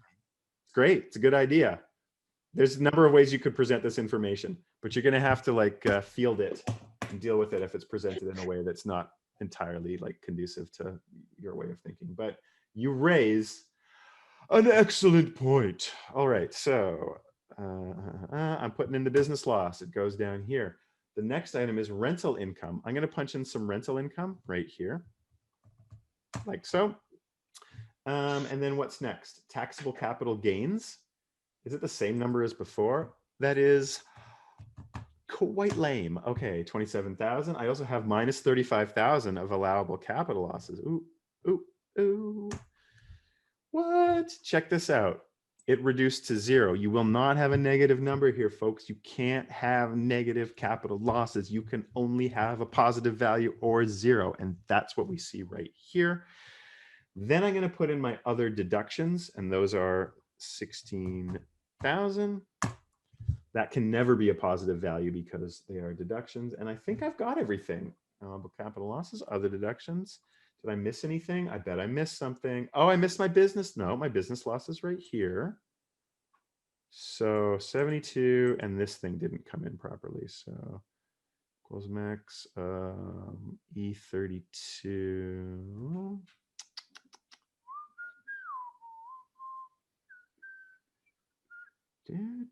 Oh, I put this in the wrong place.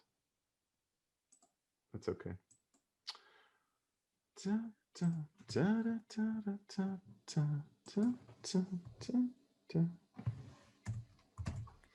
Sometimes these things aren't perfectly populated. Hey guys, it's our net income. And they carry on like this. By virtue of the fact that we spent some time on this, I'll probably throw you a bone on the midterm and ask you like a 5-mark question like this. Now, before I go on, do people have individual questions about how these things work? Or do you want me to do one more? Okay, no worries, Sam. Yeah, everyone who has to leave, if you got to go, that's totally fine. I understand. Just blabbing on. Sometimes things take a long time. I'm not a professional. So for the Demonstrator. tests, will it be on like Excel like that? Or do we just kind of write it out on Word, or Excel. will it be formatted already? Probably. And we just have to figure out whether it's a negative or positive kind of thing? Yep. Yeah, it's all in Excel and it's all going to be formatted because otherwise it's going to be a huge mess and it's impossible to mark. And I don't want to spend the rest of my life marking 50 different iterations of this question. So I'm going to make a question like this as easy for you as possible. 5 marks out of what? 100? A million? What difference does it make? I don't know how to answer that question. I don't know what your exam is out of. It's a 5-mark question. 5 marks out of what? I don't know what to say to that. The question itself will be 5 marks. As an example, please, you guys. Oh, just kill me with these things. Okay. If you use an if function to bring those negative numbers to 0, yeah, I probably did. Sure.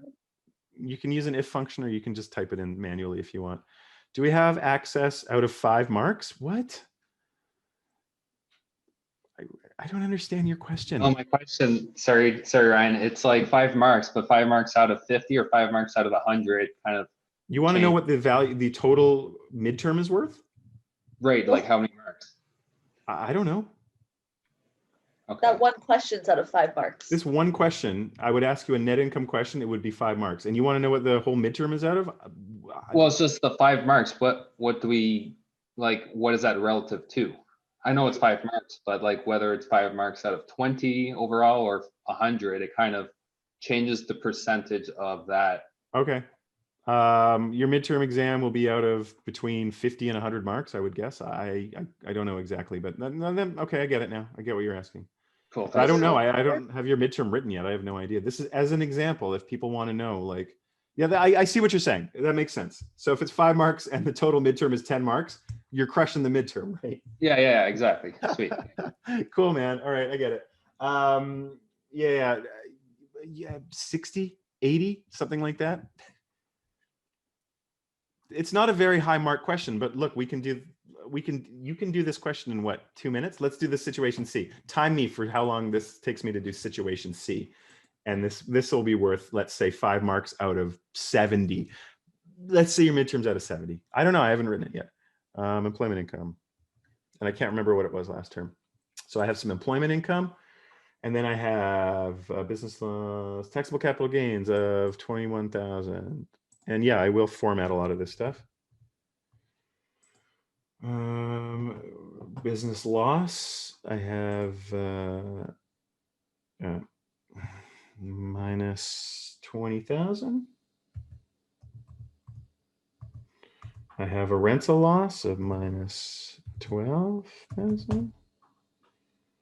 Taxable capital gains I already got. I have allowable capital losses of minus 25. And then I have other deductions of minus 9. Oh man. Why isn't your B calculating the 46,000? Sorry? Under B there. Yeah. Why isn't it putting a number? It's still 46,000. Oh, because so here are my taxable capital gains are 21. My allowable capital losses are 25. I can't create a negative number here, Because it's always right? positive or zero. It's positive or zero. So the total for B is 0. So I take what I got up above in A, and then I add B, which is 0, and that's why it's 46,000. That's our running subtotal, Caitlin. Does that make sense? Yay. Yep. Cool. So I did that in, I'm going to say, about 90 seconds. The question that I give you won't be any harder than that if I give you a question like this, okay?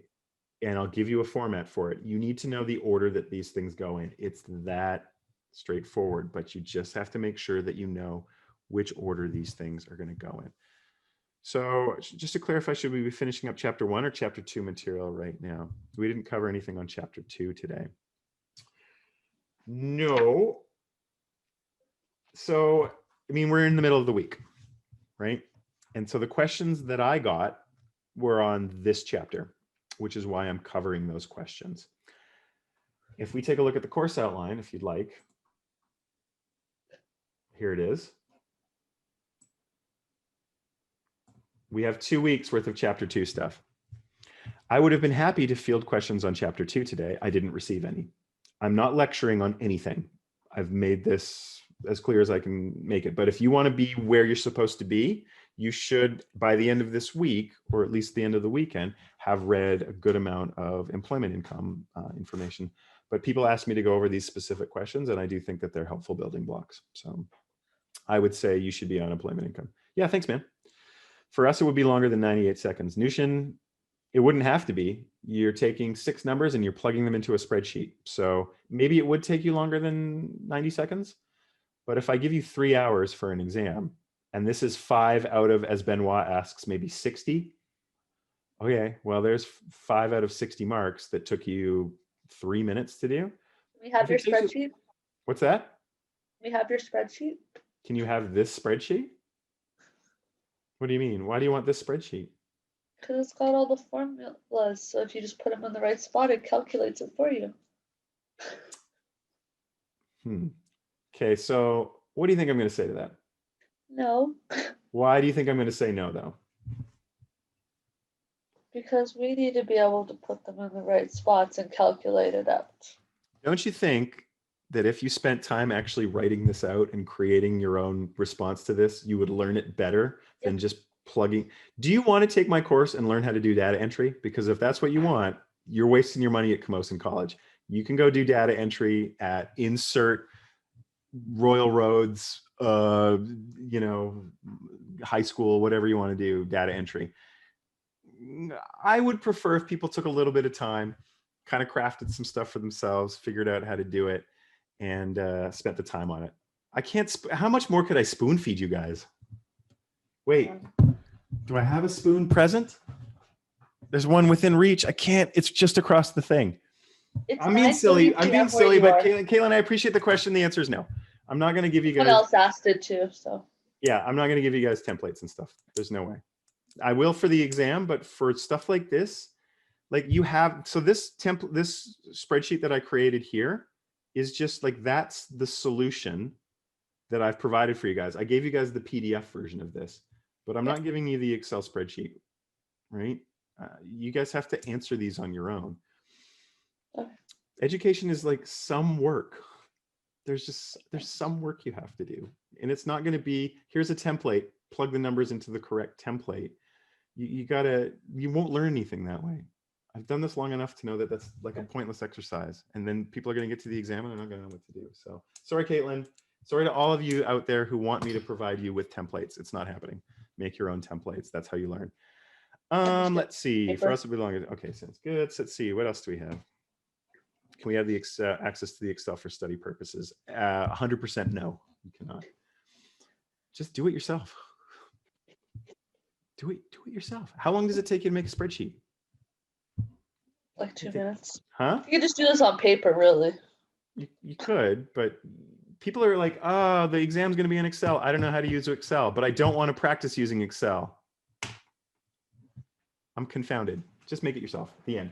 So what else? I'm going to do one more thing with you guys, even though it's late. And if you have to leave, you have to leave. And if you don't like my not giving you every single thing for this, then I understand. I appreciate your concern, but I'm going to go through problem 5 here because it was requested that I do so, and I'll do so really quickly. You guys help me out, okay? So here's problem 5 from the course pack, chapter 1. And Benoit, you were asking about employment income. If you want me to do anything related to employment income, fire it up on the discussion board and I will do it next week. And if I get no requests for anything, then you guys are stuck with whatever I feel like doing, which is not going to be giving you free templates. Okay, so, oh, my computer is so slow. It's killing me. It's making me talk like an idiot. Okay.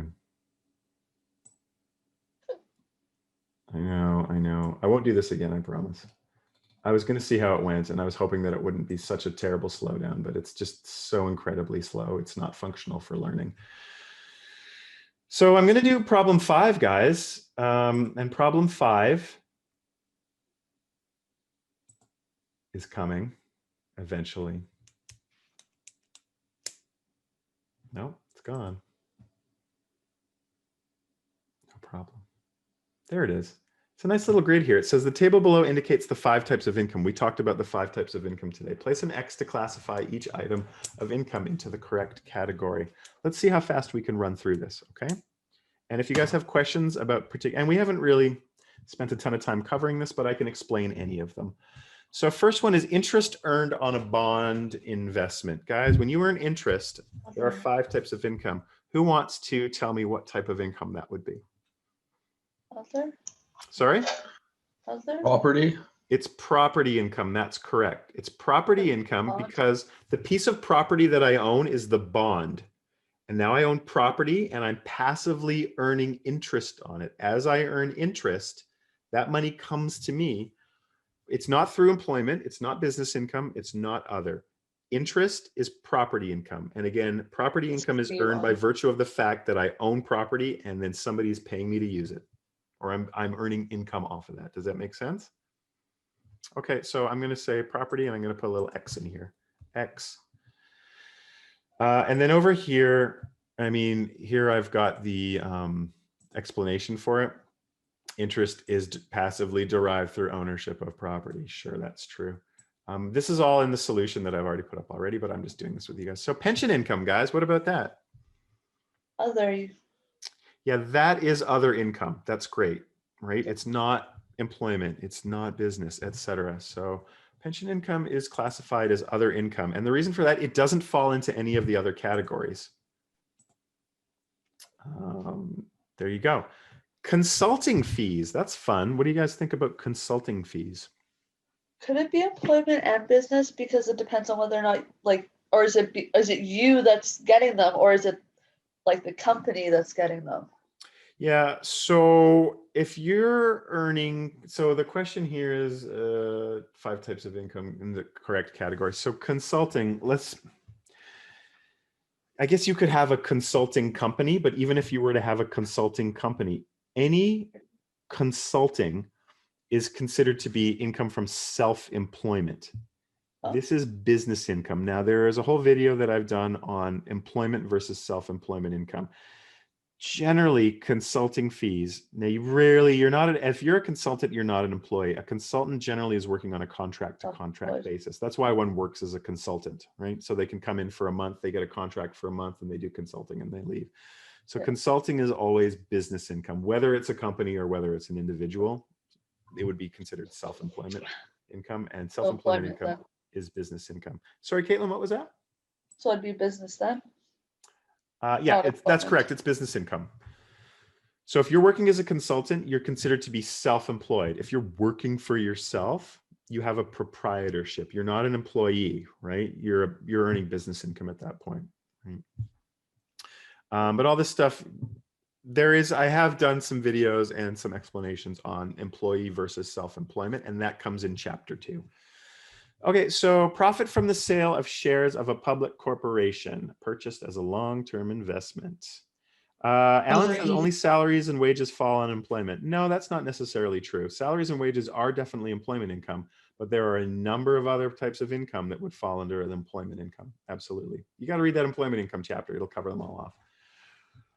Profit from the sale of shares of a public corporation purchased as long-term. So profit from the sale of shares. Guys, if you sell shares for more than capital gains, everybody, that's very good. If you sell property for more than you pay for it, that's a capital gain. Okay, excellent, guys. Wages from working as an employee for Subway. Employment. That's employment. Okay, salary and wages, always employment income. Good. Shares. What does this say? Shares of profit from a partnership. Oh, I don't like this. I don't even think this should be in here, but what's that? Would it be business? No. Yeah, so that is business income. Partnerships is not something we're really going to get into a conversation about, but if you're entered into a partnership with another individual, you would be earning business income. Basically, a partnership is a joining of two or more proprietorships. And if you have a proprietorship, that's earning business income. You don't earn employment income in a partnership. Well, you could if you were like an employee of that partnership, but if you're a partner in a partnership, the share of the profit that you receive is considered to be business income.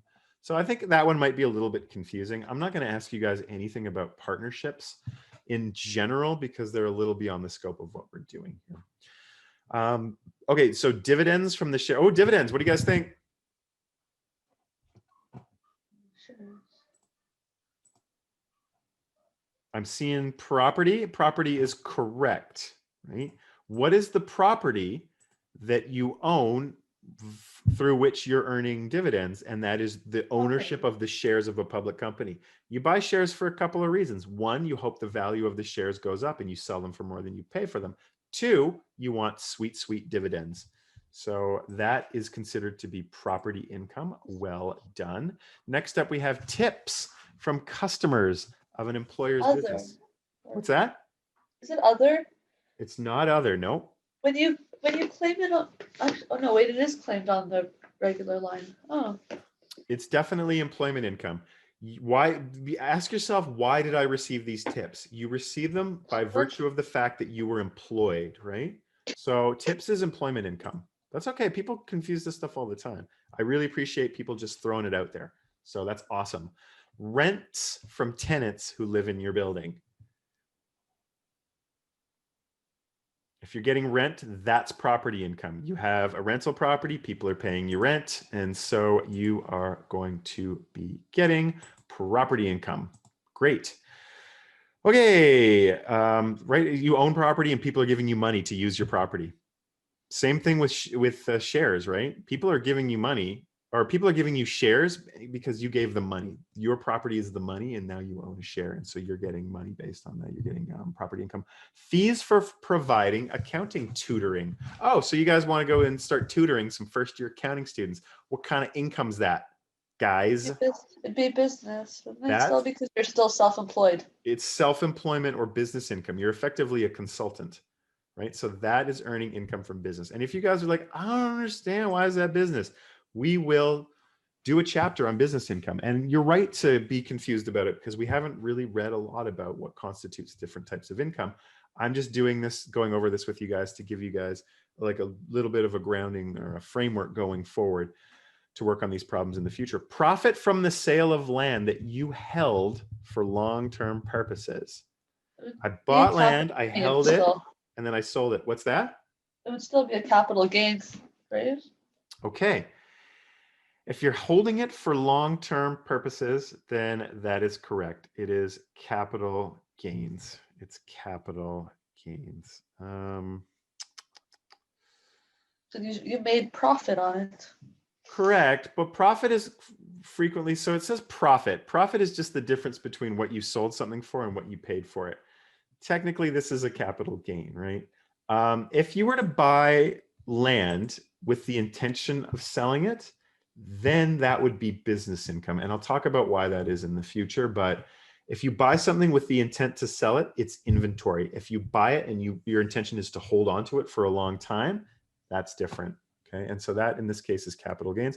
Profit from the sale of your house. Capital? Yeah. I mean, you bought capital property and then you sold it for more than you paid for it. So that's a capital gain, right? Absolutely. Profit from the sale of land that was, I can't talk for this long. Oh, I definitely don't have COVID, guys. I go out and ski and I come back. I don't see anybody. Profit from the sale of land that was purchased for resale. I bought land and I'm going to sell it. Becca says business question mark. Becca, you should have replaced that question mark with an exclamation point because you're right. That is business income. If you buy something and you intend to sell it, you bought it with the intention to make a profit. Therefore, it is business income. Sorry, I haven't been highlighting these things. So capital property that's held specifically for resale is considered to be inventory. Profit from disposing of inventory is classified as business income. Well done, everybody. You guys are crushing it. Amounts earned as an employee of a pizza factory. Oh, come on. That's employment income. Dividends from the shares of a private corporation. Okay. Oh, guys, you'll be pleased to know that the video just finished rendering. So now my video is going to be a lot smoother, but we're at the end of our time together anyway, so who cares? I'm so sorry. I'm so embarrassed by the whole thing. I'm doing my best, everybody.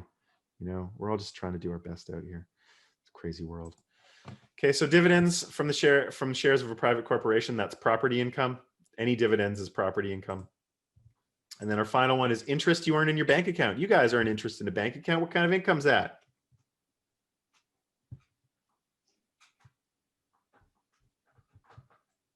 It's property income. It's property income. Okay. Well, I've run through that question, and that's the end of this one. So see you next week. Until then, I got nothing else for you. Sykes out. That's it for this one, guys, but stay tuned. I will return. Hey guys, thanks for watching this video. Did you find it helpful? Well, there's plenty more videos for you. Check these ones out right up here. And if you really found this helpful and you want to be updated of all the latest videos, why not hit subscribe? It's that button right over there. Check it out, guys. See you next time.